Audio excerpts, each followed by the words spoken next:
చెప్పిందేంది? మహిళలకు నెలకు 2500 ఇస్తా, మా అక్క చెల్లెళ్లకు ముసలోళ్లకు 4000 ఇస్తా. ఇక మన్మడొచ్చి నీ కాళ్ళు ఒత్తుతాడు, నువ్వు బిస్కెట్ ప్యాకెట్ తినిపి, మా మన్మనికి ఐస్ క్రీమ్ కొనిస్తావు, పెట్రోల్కు పైసలు ఇవ్వమని మన్మడు కాళ్ళు ఒత్తుతాడు అని ముచ్చట్లు చెప్పిండు రేవంత్ రెడ్డి. మన్మడు కాళ్ళు ఒత్తలేడు, 4000 ఒత్తలేవు. ఇచ్చిండా? మహాలక్ష్మి నెలకు 2500 ప్రతి చెల్లెకు ప్రతి అక్కకి ఇస్తామని చెప్పిండ్రు. నెలకు 2500 అంటే ఇప్పుడు 24 నెలలు అయింది.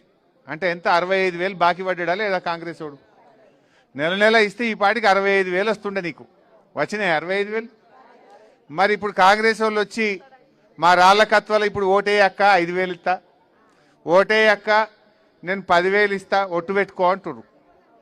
దేవుని మీద ఒట్టు పెట్టు, ప్రమాణం చేయి, ఇమానం పట్టు, నేను పైసలు ఇస్తా అని తిరుగుతుండు. మరి వాడు 5,000 ఇస్తే మన కడుపు నిండుతుందా? ఇప్పుడు నీకు నిజంగా 4,000 పెన్షన్ వస్తే నువ్వు బతుకుతావు, లేదు నెల నెల 2,500 వస్తే నువ్వు బతుకుతావు. అవి ఎగబెట్టి ఇప్పుడు ఓట్లప్పుడు ఆ రేవంత్ రెడ్డి కట్టలు పంపుతున్నట్టు వీళ్ళు వంచుతారట. మోసపోదామా? ఓట్లు పెట్టుకుంటారా? అనుకోవాలి, వాడు ఇచ్చే 5,000 ఎందుకు ఇచ్చి పెట్టాలి?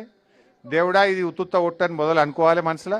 5,000 తీసుకోవాలి, కారు గుద్దాలి, మొదలే అనుకోవాలి. దేవుడా ఇది ఉత్తుత్త ఒట్టు, ఏం అనుకోకు, ఇది లంగ పైసలు మామూలు ముంచిన పైసలు రేవంత్ రెడ్డి పంపిండు అని బరాబర్ తీసుకోవాలి.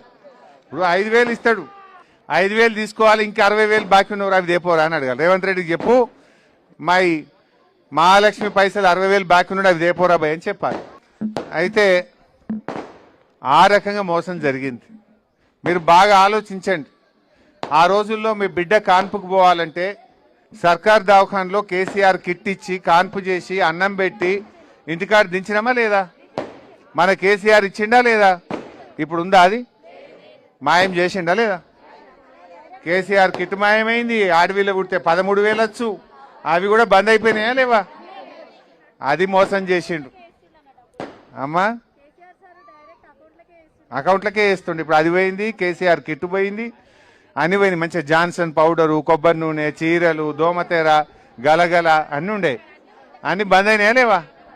అది బంద్ పెట్టిండు. బతుకమ్మ చీరలు బంద్ పెట్టిండు. మన బీసీలకు గొర్రె పిల్లలు ఇస్తుండే యాదవులకు, అది బంద్ అయిపోయింది. ఆ ముదిరాజులకు చేప పిల్లలు పోతురు చెరువులల్లా, అది బంద్ అయిపోయింది. అన్ని బంద్ పెట్టుడే. ఇక దళిత బంధు మా ఎస్సీలకు ఇచ్చేది అది బంద్ అయిపోయింది. బీసీ బంధు బంద్ అయిపోయింది. బంధు పెట్టుడే. అయితే కోతలు కోస్తాడు, లేకపోతే కోతలు పెడతాడు. కేసీఆర్ ఇచ్చిన పథకాలకేమో కత్తెర పెట్టిండు, కేసీఆర్ కట్టిన బిల్డింగ్లకేమో రిబ్బన్ కత్తిరిస్తుండు. ఇంతకు మించి ఆయన చేసిన కొత్త పని ఏమైనా ఉన్నదా?